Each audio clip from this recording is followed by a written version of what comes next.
nomor 5 tentang aparatur sipil negara tahun 2014. Jadi di situ di pasal 86 ada 4 ayat. Ada untuk menjamin terpeliharanya tata tertib dalam pelancaran tugas, PNS wajib mematuhi disiplin PNS. Kemudian yang ayat 4, ketentuan lebih lanjut mengenai disiplin sebagaimana diatur dalam ayat 1, ayat 2, ayat 3 diatur dengan peraturan pemerintah. Jadi memang PP 94 ini lahir 86 Undang-Undang nomor 5 tentang aparatur sipil negara tahun 2014. Lanjut, Mas. Terus disiplin PNS. Disiplin PNS, sebentar, ini saya, oke. Disiplin PNS, apa yang dimaksud dengan disiplin PNS? Disiplin PNS adalah kesanggupan PNS untuk mentaati kewajiban dan menghindari larangan yang ditentukan dalam peraturan perundang-undangan. Disebut kesanggupan PNS untuk menaati kewajiban dan menghindari larangan. Kemudian apa yang dimaksud pelanggaran disiplin? Kalau sudah tahu disiplin itu apa, lalu pelanggaran itu apa?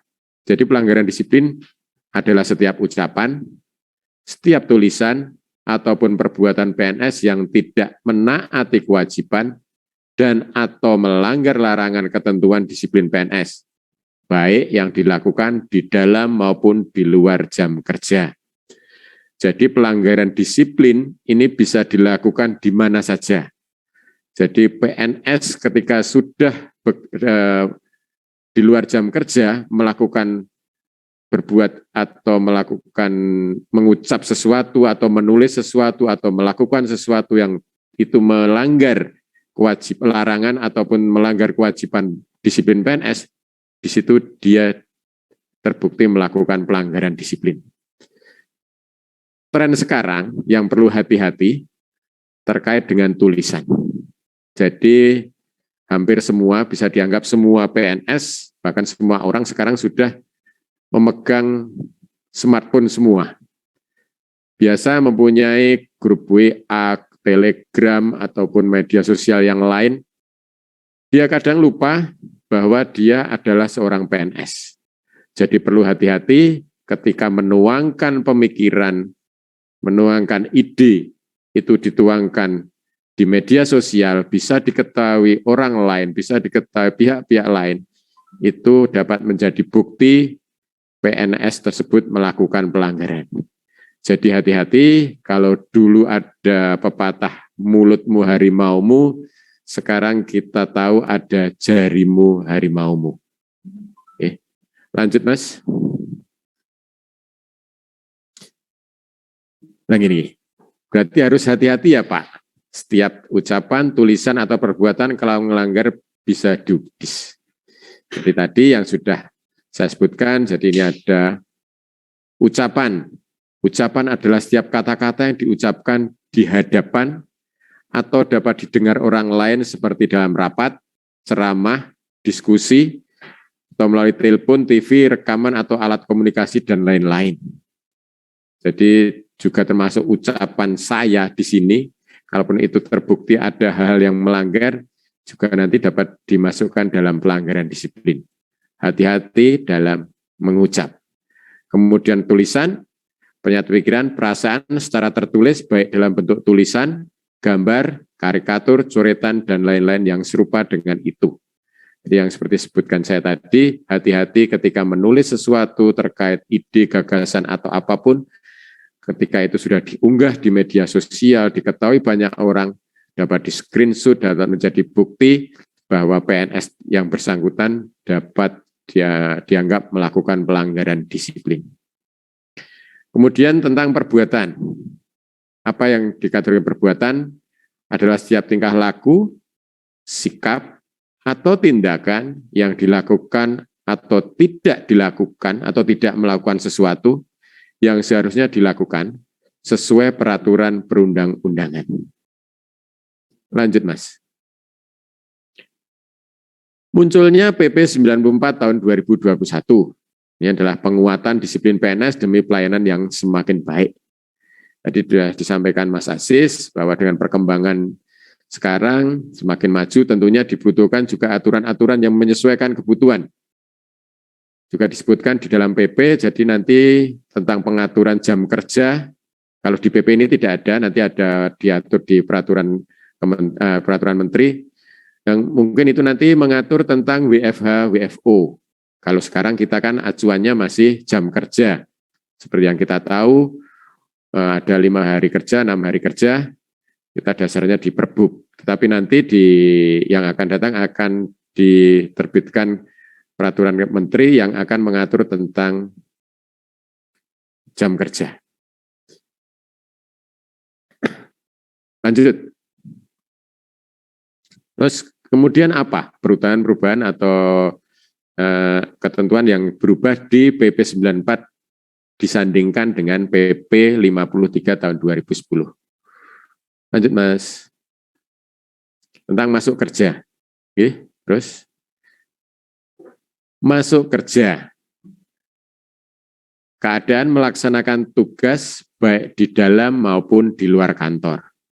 Tentunya kita tahu di dalam, tentunya kita ketika melaksanakan di dalam kantor, di luar seperti kita melakukan di dinas luar. Atau juga tugas khusus, kalau di Wonogiri kita mengenal tugas khusus.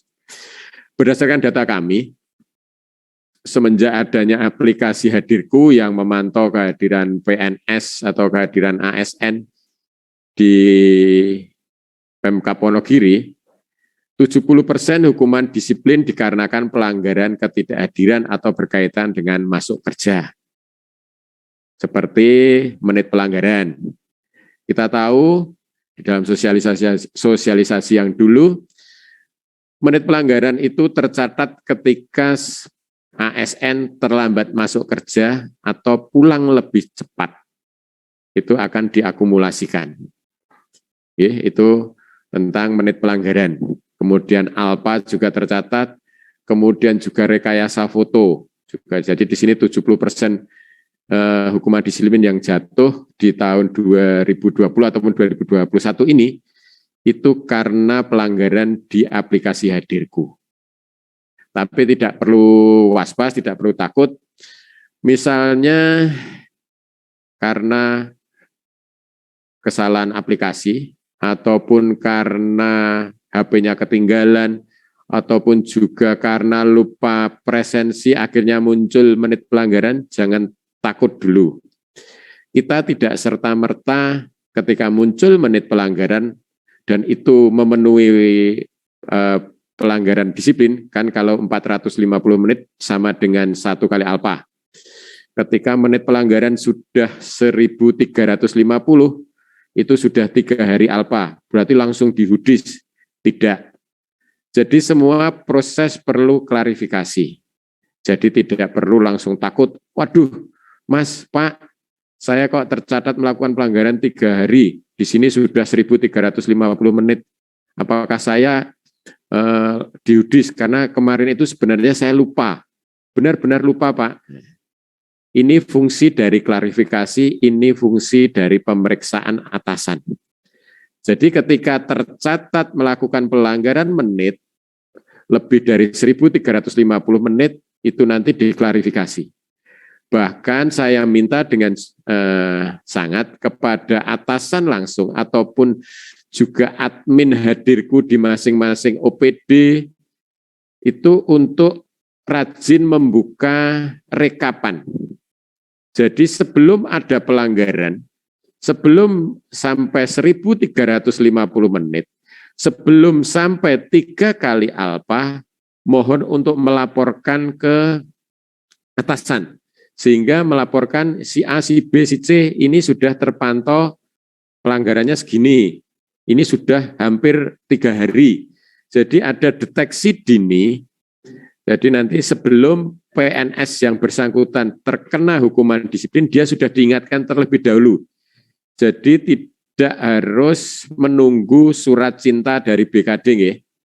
Jadi perlu deteksi dini, mohon kepada admin Hadirku, di Korwil, di Puskesmas, di masing-masing OPD, kecamatan, itu untuk rajin membuka. Saya minta bahkan setiap hari. Jadi dipantau, direkap itu kan bisa di-download, bisa diketahui pelanggaran menitnya kalau memang ada pelanggaran menitnya, diketahui alpanya kalau memang ada alpanya.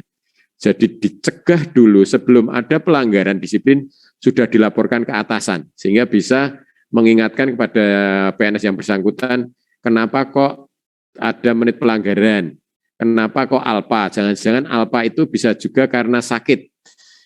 Sakit itu kan kita tidak meminta, tetapi kan kadang-kadang tiba-tiba kita mungkin kecelakaan atau yang lain sehingga tidak bisa melakukan presensi sehingga terbaca alpa. Jadi tidak serta-merta 3 alpa hudis, menit pelanggaran 1350 menit hudis, tidak. Jadi di situ ada klarifikasi. Di data kami tahun 2020 ada 51 pelanggaran. Dan dari situ 70%-nya karena pelanggaran di aplikasi Hadirku. Dengan 74% dilakukan oleh PNS pria dan 26% dilakukan oleh PNS wanita. Lanjut, Mas. Ini. Ini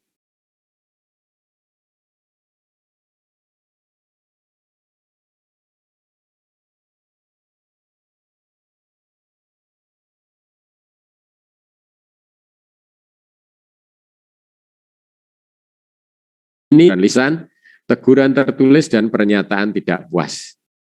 Tapi di sini jumlah alpanya berbeda. Kalau dulu di tahun 2010 kita bisa mudah mengingat itu tinggal menambah 5 hari untuk perbedaan atau peningkatan jenis hudis. Kalau di sini ada yang 3 hari, ada yang 4 hari. Jadi perlu dihafalkan, ya tidak perlu dihafalkan, bisa dilihat juga di PP-nya. Jadi untuk 3 hari kerja atau 3 hari alpa itu teguran lisan. Kemudian 4-6 teguran tertulis, 7-10 hari pernyataan tidak puas.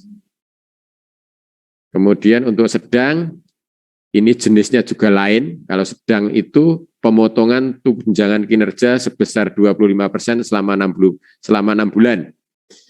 Kemudian pemotongan tunjangan kinerja sebesar 25% selama 9 bulan. Itu untuk alpa 14-16 hari.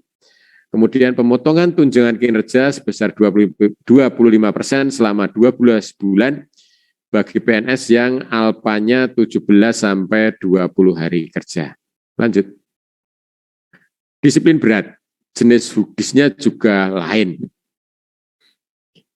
Penurunan jabatan setingkat lebih rendah selama 12 bulan.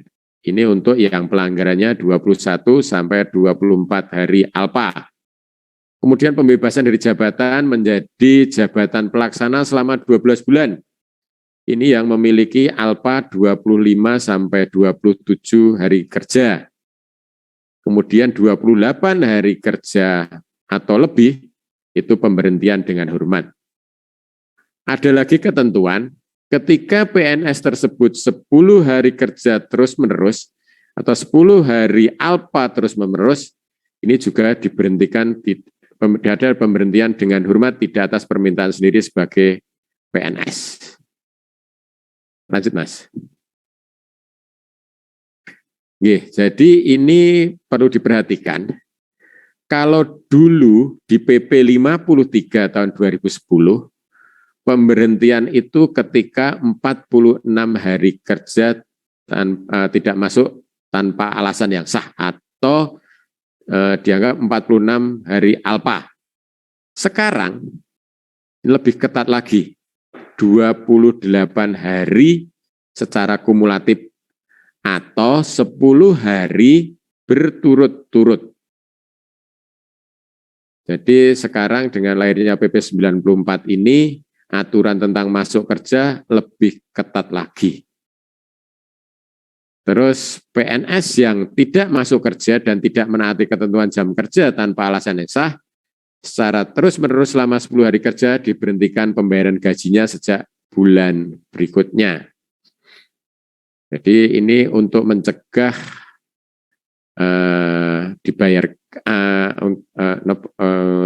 ketika PNS tersebut 10 hari tidak masuk, kemudian itu sudah masuk ke bulan berikutnya, walaupun belum dihudis, otomatis di bulan berikutnya gajinya dibayarkan. Belum, tidak menunggu hudisnya terbit dulu, tapi begitu di bulan ini dia, misalnya bulan November ini dia 10 hari berturut-turut tidak masuk kerja, otomatis di bulan Desember dia dihentikan pembayaran gajinya. Lanjut Mas Dian.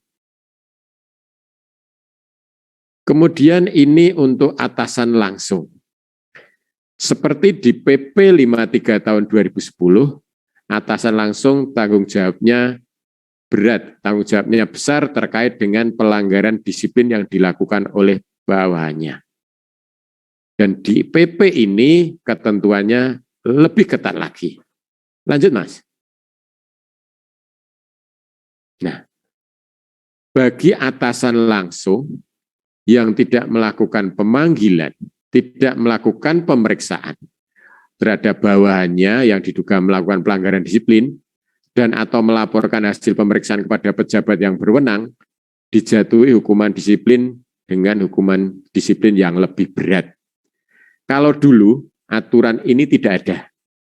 Jadi dulu tidak ada ketentuan pasti tentang atasan langsung yang tidak melakukan pemanggilan dan pemeriksaan. Bisa dihudis, bisa. Dulu di PP 53 ada atasan langsung yang kita beri hukuman disiplin. Tetapi di PP 53 tidak ada aturan yang pasti harus lebih berat. Jadi dulu di PP 53 dijatuhi hukuman disiplin yang lebih ringan, tidak apa-apa. Tetapi di PP 94 ini ketika atasan langsung tidak melakukan pemanggilan, tidak melakukan pemeriksaan, dan tidak melaporkan hasil pemeriksaan kepada pejabat yang berwenang menghukum, atasan langsung tersebut akan dijatuhi hukuman disiplin yang lebih berat. Kemudian juga kepada pejabat yang berwenang menghukum, tidak menjatuhkan hukuman disiplin kepada PNS yang melakukan pelanggaran disiplin, tidak menjatuhkan hukuman disiplin yang sesuai pelanggaran disiplin yang dilakukan oleh PNS, maka pejabat yang berwenang menghukum dijatuhi hukuman disiplin yang lebih berat. Kalau dulu di PP 53, pejabat yang berwenang menghukum tidak menjatuhkan hukuman disiplin, yang bersangkutan atau pejabat yang berwenang ini dijatuhi hukuman disiplin yang sama dengan jenis hukuman disiplin bagi PNS yang terbukti melakukan pelanggaran disiplin. Tetapi di PP yang baru ini, pejabat yang berwenang hukum ketika tidak menjatuhkan hukuman disiplin, dia dijatuhi hukuman disiplin yang lebih berat. Lanjut Mas. Kemudian bagaimana kalau ada bawahan yang diduga melakukan pelanggaran? Jadi ini sederhana prosesnya, tapi memang kadang-kadang butuh keberanian seorang atasan untuk memeriksa bawahan. Makanya agar menimbulkan keberanian, memaksa atasan langsung berani untuk memanggil bawahan dan memeriksa, memang muncul aturan bahwa bagi atasan langsung yang tidak melakukan pemanggilan, tidak melakukan pemeriksaan, akan dijatuhi hukuman disiplin yang lebih berat. Jadi monggo, ketika Bapak Ibu, semoga tidak ada, tapi kalau ada Bapak Ibu sebagai atasan, mempunyai bawahan yang diduga melakukan pelanggaran disiplin, tidak harus menunggu surat cinta dari BKD. Jadi langsung saja ketika sudah melihat tanda-tanda PNS bawahan itu melakukan pelanggaran, segera saja dipanggil. Segera saja diperiksa, kemudian pemeriksaan dituangkan dalam BAP, dan ketika itu terbukti melakukan pelanggaran, itu kalau merupakan kewenangan atasan bisa langsung diberikan sanksi, kalau merupakan kewenangan atasan yang lebih tinggi, pejabat yang lebih tinggi, untuk diteruskan ke pejabat berwenang yang lebih tinggi.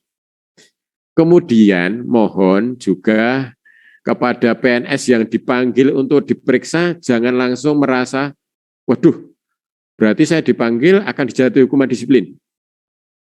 Jangan langsung memiliki pemikiran tersebut.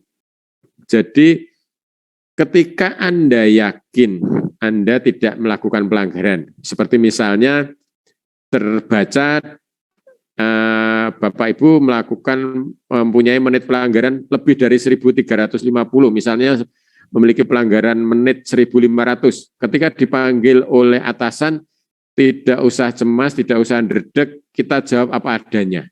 Misalnya ketika itu tanggal ini saya lupa Pak, karena saya datang ke kantor langsung ada yang konsultasi, terus saya langsung buka laptop, saya langsung bekerja. Saya baru ingat jam 1 siang ternyata saya belum melakukan presensi. Atau juga ketika kemarin saya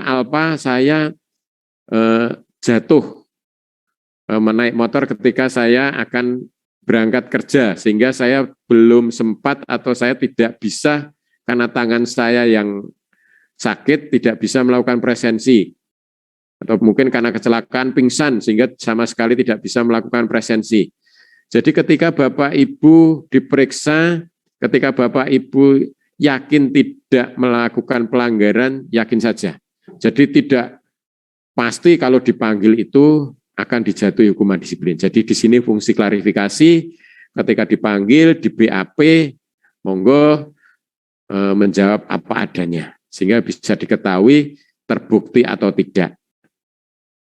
Karena seperti juga melakukan pelanggaran itu kan juga ada faktor-faktor di belakangnya yang membuat PNS tersebut melakukan pelanggaran. Alpa kan faktornya bisa saja karena sakit atau hal yang lain. Jadi dari fungsi pemeriksaan ini dapat diketahui benar atau tidak, salah atau tidak apa yang telah dilakukan oleh bawahan. Lanjut, Mas.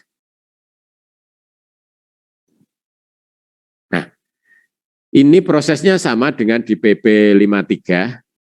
Jadi dipanggil maksimal 7 hari kerja. Ini maksimal, nggih. Jadi tidak perlu harus 7 hari kerja. Karena kalau ini kan PP ini kan dibuat menyeluruh untuk seluruh wilayah Indonesia dari Sabang sampai Merauke dengan geografis yang berbeda-beda. Jadi 7 hari kerja ini memang mempertimbangkan ketika jaraknya jauh. Kalau di Wonogiri saya yakin di lingkup kabupaten bisa saja hari ini melakukan pemanggilan untuk hadir besok. Jadi cuma 1 hari bisa. Jadi maksimal 7 hari kerja. Ketika hadir, PNS yang diperiksa langsung diadakan pemeriksaan. Kemudian ketika tidak hadir, tetap dibuat BAP, BAP-nya juga menyebut bahwa yang bersangkutan pada hari ini telah dipanggil dan yang bersangkutan tidak hadir. Nah, kemudian ditandatangani oleh pemeriksa. Kemudian ketika tidak hadir dilakukan pemanggilan kedua. Ini juga maksimal 7 hari kerja. Monggo mau dibuat berapa hari, menyesuaikan tempatnya.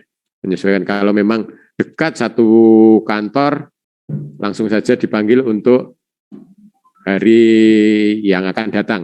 Untuk 1 hari bisa.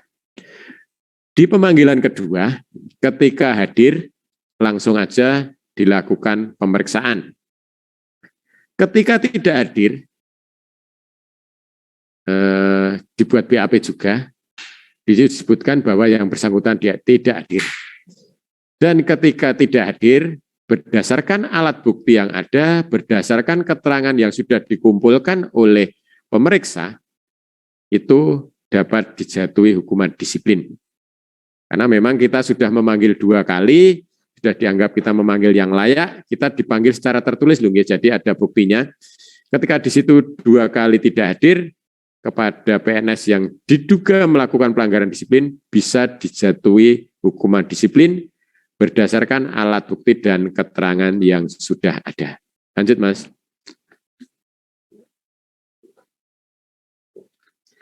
Di sini kita belajar tentang tim pemeriksa. Kewenangan. Kewenangan tim pemeriksa dapat melakukan pemeriksaan dugaan pelanggaran kewajiban dan atau larangan dengan hukuman disiplin sedang sebagaimana dimaksud dalam pasal 10 dan pasal 13. Kemudian kewenangan yang B, melakukan pemeriksaan dugaan pelanggaran terhadap kewajiban dan atau larangan dengan hukuman disiplin berat sebagaimana dimaksud dalam pasal 11 dan pasal 14. Di PP 53 tahun 2010 kita juga mengenal tim pemeriksa. Tetapi di PP nomor 53, tim pemeriksa sifatnya dapat. Jadi ketika ada dugaan pelanggaran kewajiban atau larangan dengan hukuman disiplin dengan ancaman sedang atau berat, dapat dibentuk tim pemeriksa. Tetapi di PP ini, ketika ancaman hukuman disiplinnya sedang, itu dapat. Jadi cukup di atasan langsung bisa, tapi juga untuk membentuk tim pemeriksa juga bisa. Kemudian untuk jenis ancaman hukuman disiplin berat, itu wajib. Harus dibentuk tim pemeriksa. Dengan komposisi atasan langsung, unsur pengawasan, jadi kalau di Wonogiri dari inspektorat, kemudian unsur kepegawaian di Wonogiri dari BKD. Kemudian juga di PP menyebutkan dapat mengikutkan atau dapat menunjuk pegawai yang lain.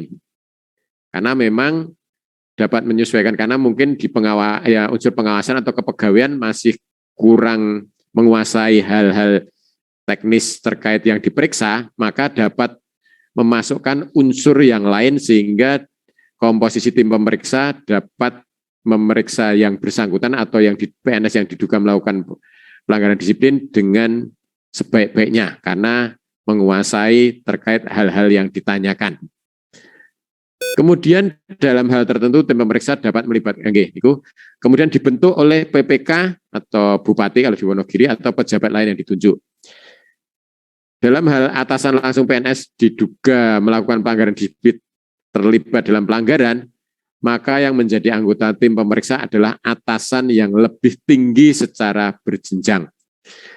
Jadi apabila dugaan pelanggaran disiplin itu dilakukan bersama-sama oleh bawahan dan atasannya, maka tim pemeriksa adalah atasan dari atasan PNS yang melanggar. Jadi atasan yang melanggar karena diduga terlibat, jadi dia tidak dimasukkan dalam komposisi tim pemeriksa. Lanjut, Mas. Berita acara pemeriksaan. BAP atau berita acara pemeriksaan harus ditandatangani pemeriksa dan PNS yang diperiksa. Kemudian jika yang bersangkutan atau PNS yang diperiksa tidak bersedia menandatangani, berita acara tetap dijadikan sebagai dasar untuk menjatuhkan hukuman disiplin. Kemudian PNS yang diperiksa berhak untuk mendapatkan salinan berita acara pemeriksaan. Jadi BAP sifatnya wajib untuk ditandatangani oleh pemeriksa ataupun PNS yang diperiksa. Ketika BAP tersebut sudah dibuat, ketika disodorkan kepada PNS yang diperiksa yang bersangkutan tidak bersedia menandatangani, maka BAP tetap dapat dijadikan sebagai dasar untuk menjatuhkan hukuman disiplin. Kemudian PNS yang diperiksa mempunyai hak untuk mendapatkan salinan berita acara pemeriksaan tersebut. Lanjut, Mas. Penjatuhan hukuman disiplin. Berdasarkan hasil pemeriksaan, pejabat yang berwenang menghukum menjatuhkan hukuman disiplin. Jadi kalau atasan langsung yang berwenang menghukum, maka atasan langsung dapat menjatuhkan hukuman disiplin. Tetapi ketika itu merupakan kewenangan pejabat yang lebih tinggi sebagai pejabat yang berwenang menghukum, maka atasan langsung wajib untuk meneruskan hasil pemeriksaan BAP tersebut kepada pejabat yang berwenang menghukum di atasnya, pejabat di atasnya yang berwenang untuk menjatuhkan hukuman disiplin tersebut.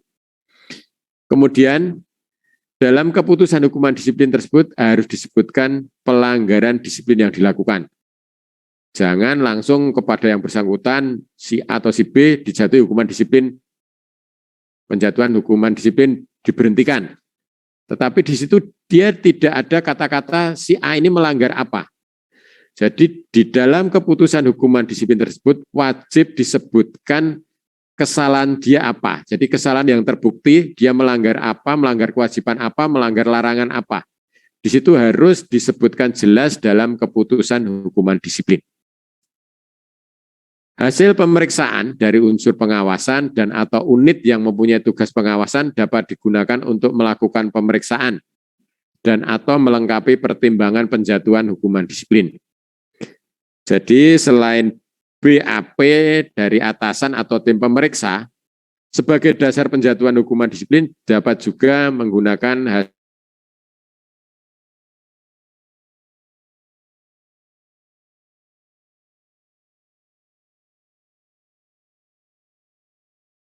BAP. Kemudian PNS yang terbukti melakukan beberapa pelanggaran disiplin hanya dapat dijatuhi satu jenis hukuman disiplin. Jadi dipilih hukuman disiplinnya yang terberat. Jadi misalnya dia terbukti alpa lebih dari 20 hari, misalnya 22 hari. Kemudian di situ dia dia juga melakukan hal-hal yang lain, misalnya melakukan penipuan atau yang lain, itu jadi dia terbukti melakukan 2 kali pelanggaran. Di situ kita lihat di mana dia dijatuhi hukuman disiplin.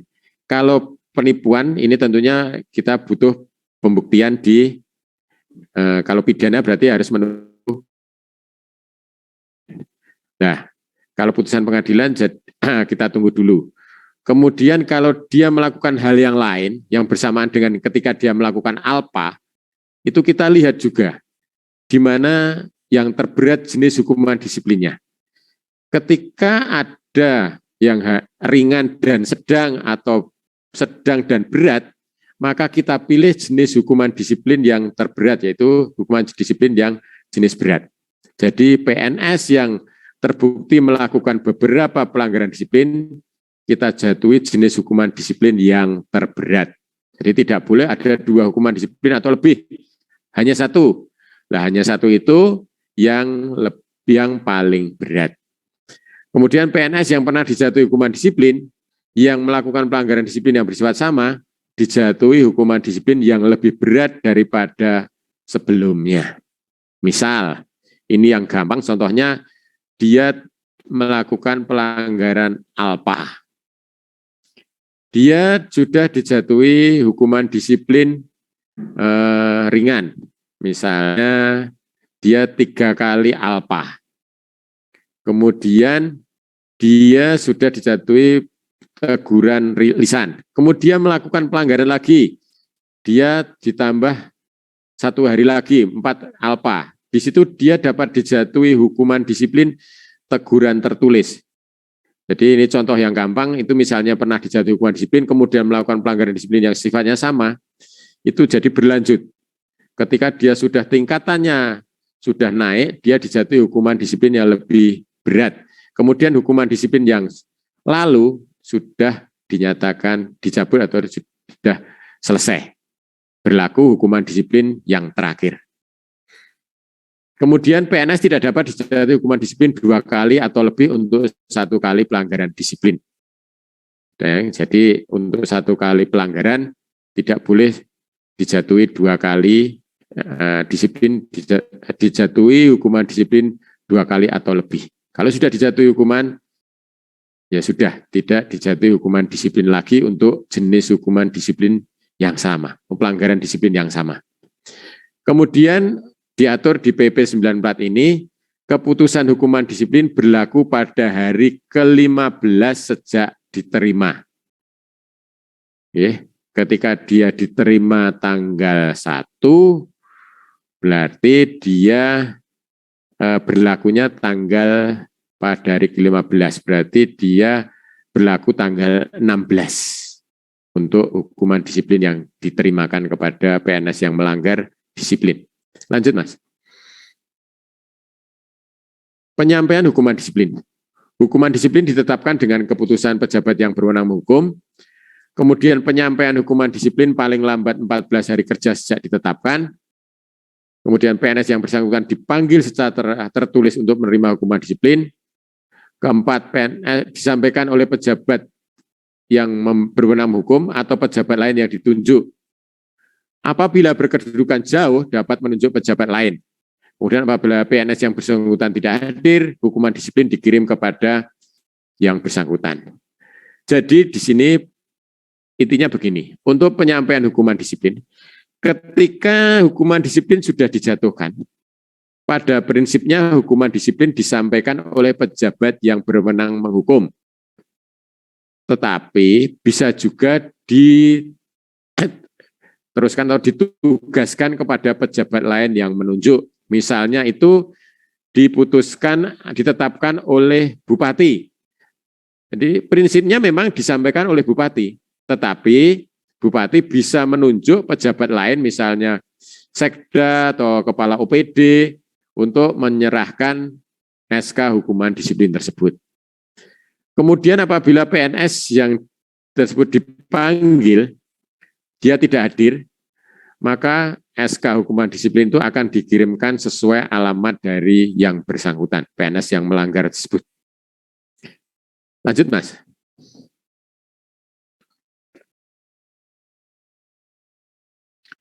Tentang pendokumentasian keputusan hukuman disiplin. Keputusan hukuman disiplin harus didokumentasikan oleh pejabat pengelola kepegawaian di instansi yang bersangkutan. Kemudian dokumen keputusan hukuman disiplin digunakan sebagai salah satu bahan penilaian dalam pembinaan PNS yang bersangkutan. 3. Pendokumentasian keputusan hukuman disiplin termasuk dokumen dalam pemeriksaan diunggah ke dalam sistem yang terintegrasi dengan sistem informasi aparatur sipil negara. Jadi hukuman disiplin wajib didokumentasikan oleh pengelola kepegawaian di instansi yang bersangkutan. Ketika kami mengelola hukuman disiplin yang dijatuhkan oleh PPK, oleh Bupati, BKD akan mendistribusikan hukuman SK hukuman disiplin itu kepada instansi-instansi atau OPD-OPD di mana PNS yang terbukti melakukan pelanggaran disiplin bekerja. Dan mohon untuk pengelola kepegawaian di masing-masing OPD di PNS yang terbukti melakukan pelanggaran tersebut untuk mendokumentasikan dengan tertib, sehingga di mana diperlukan dapat digunakan atau diambil untuk keperluan yang bersangkutan. Lanjut, Mas. Tentang adanya perubahan jenis hukuman disiplin sedang dan jenis hukuman disiplin berat. Lanjut. Jadi di sini perbandingan penyandingan dari PP 53 dan PP 94 di sini ada di tingkat sedang dan tingkat berat. Jadi dulu ada penundaan KGB, ada penundaan KP, ada penundaan pangkat. Di tingkat sedang di PP 94 adanya pemotongan tukin. Kemudian di sanksi tingkat berat, dulu ada penurunan pangkat 3 tahun, pemindahan dalam rangka penurunan jabatan setingkat lebih rendah, kemudian pembebasan jabatan, pemberhentian dengan hormat, dan pemberhentian tidak dihormat. Di PP 94 ini ada 3, penurunan jabatan setingkat lebih rendah selama 12 bulan, pembebasan dari jabatan menjadi jabatan pelaksana selama 12 bulan, dan pemberhentian dengan hormat tidak atas permintaan sendiri sebagai PNS. Jadi kalau jenisnya lebih sedikit, kalau dulu di tingkat berat itu ada 5, sekarang di tingkat berat ada 3. Dulu ada pemberhentian tidak dengan hormat, di PP 94 ini tidak mengenal pemberhentian tidak dengan hormat, adanya pemberhentian dengan hormat. Lanjut. Pasal 40 di PP 94, hukuman disiplin yang telah dijatuhkan sebelum berlakunya PP ini dan sedang dijalani oleh PNS yang bersangkutan dinyatakan tetap berlaku. Kemudian yang 2, keberatan yang diajukan atasan pejabat yang berwenang menghukum atau banding administratif kepada Badan Pertimbangan Kepegawaian atau BAPEK sebelum berlakunya PP ini diselesaikan sesuai dengan PP nomor 53 tahun 2010 tentang disiplin PNS beserta peraturan pelaksanaannya. Kemudian 3, pelanggaran disiplin yang dilakukan sebelum berlakunya PP ini dan belum dilakukan pemeriksaan, maka berlaku ketentuan dalam PP ini. Dan 4, pelanggaran disiplin yang telah dilakukan pemeriksaan sebelum berlakunya PP ini, maka hasil pemeriksaan tetap berlaku dan proses selanjutnya berlaku ketentuan dalam PP ini. Lanjut, Mas. Ketentuan peralihan. Di pasal 41, PNS yang melanggar ketentuan PP nomor 10 tahun 1983 tentang izin perkawinan dan perceraian bagi PNS, sebagaimana telah diubah dengan PP nomor 45 tahun 1990, dijatuhi salah satu jenis hukuman disiplin berat berdasarkan PP ini. Kemudian di pasal 42, ketentuan tingkat dan jenis hukuman disiplin sedang sebagaimana dimaksud dalam pasal 8 ayat 3 PP ini berlaku setelah PP mengenai gaji dan tunjangan berlaku. 2, ayat 2-nya, sebelum berlakunya PP mengenai gaji dan tunjangan sebagaimana dimaksud pada ayat 1, penjatuhan hukuman disiplin sedang berlaku sebagaimana ketentuan yang diatur dalam pasal 7 ayat 3 PP nomor 53 tahun 2010 tentang disiplin PNS. Jadi, terkait dengan jenis hukuman disiplin sedang, karena PP mengenai gaji dan tunjangan belum ada, maka masih digunakan ketentuan jenis hukuman disiplin sedang yang ada di PP nomor 53 tahun 2010. Jadi masih ada penundaan KGB, ada penundaan KP, ada penurunan pangkat setingkat lebih rendah selama 1 tahun. Kemudian di pasal 43, ketentuan PP ini mutatis mutandis berlaku untuk calon PNS. PP ini berlaku baik bagi CPNS maupun PNS. Lanjut, Mas. Ketentuan penutup. Pada saat peraturan perintah ini mulai berlaku, 1, peraturan perundangan yang merupakan pelaksanaan